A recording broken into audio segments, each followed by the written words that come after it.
ये इस प्रकार का हो जाएगा ग्राफ। किसमें? इस प्रकार का ग्राफ मतलब a1/2 b1/b2 और c1/c2। और जब ऐसा स्थिति आएगा तो समीकरण को बोलेंगे कि संगत है। ऐसी स्थिति को बोलेंगे संगत समीकरण है। संगत समीकरण का हल होगा। संगत समीकरण का हल होगा। और इसमें एक बात और बोलना है, अविरोधी होगा।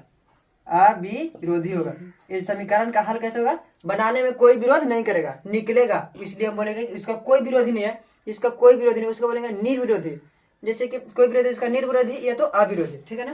तो इस प्रकार की बात, मतलब अगर ऐसा आएगा तो इसका मतलब ग्राफ बनेगा। और ग्राफ बनेगा तो दोनों रेखा एक ही पे जाएगा, दोनों रेखा एक ही पे जाएगा। और बोलेंगे या तो अविरोधी समीकरण का हल है, अनंतः अनेक हल है। ठीक है, इस बातों को ध्यान में रखना।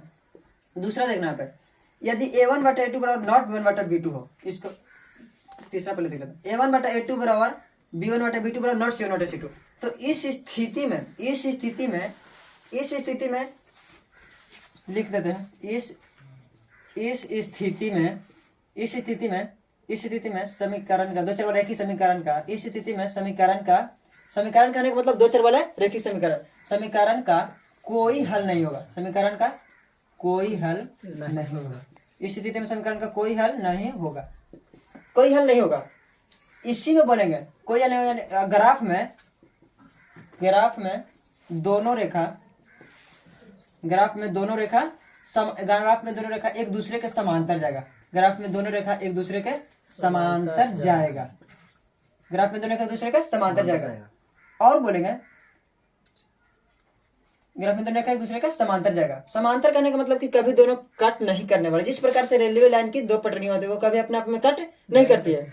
दूसरा पटरिया कर भले उसको काट कर निकल जाती है, लेकिन जो जिसपे जा रही है वो कभी कट नहीं करती। वो रेलवे लाइन की पटरी समांतर होती है। ठीक है ना? और इसमें क्या होता है, इस स्थिति में समीकरण का कोई हल नहीं होगा। ग्राफ में दोनों एक दूसरे के समांतर होगा। और इसमें भी बनेगा संगत समीकरण होगा। संगत समीकरण एग्जाम इसी से एक ऑब्जेक्टिव बनेगा। एग्जाम इसी से संगत नहीं, इसमें बनेगा असंगत समीकरण का हल होगा। कैसा? असंगत समीकरण का हल होगा। ग्राफ में असंगत होगा, असंगत समीकरणों का हल होगा। और इसमें बोलेंगे विरोधी होगा। क्या बोलेंगे? विरोधी होगा।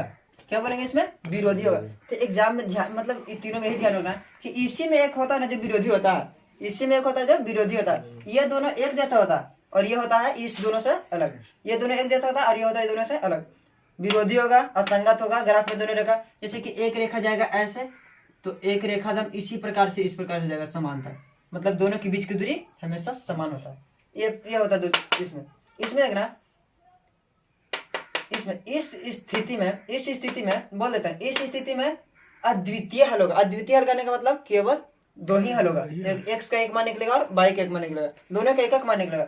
इस समीकरण में बोल देते हैं इसको, इस समीकरण में देखना, इसको हम इसमें लिख देते हैं। इसको समझ रहे साहब, वीडियो यहाँ पे देखते रहना साहब। इस स्थिति में अनेक हल, इसमें है ना, इसमें बोलेगा इस स्थिति में, तो यहाँ पे देखो लिख देते हैं छोटा छोटा करके। इस स्थिति में अद्वितीय हल होगा। इस स्थिति में अद्वितीय हल होगा।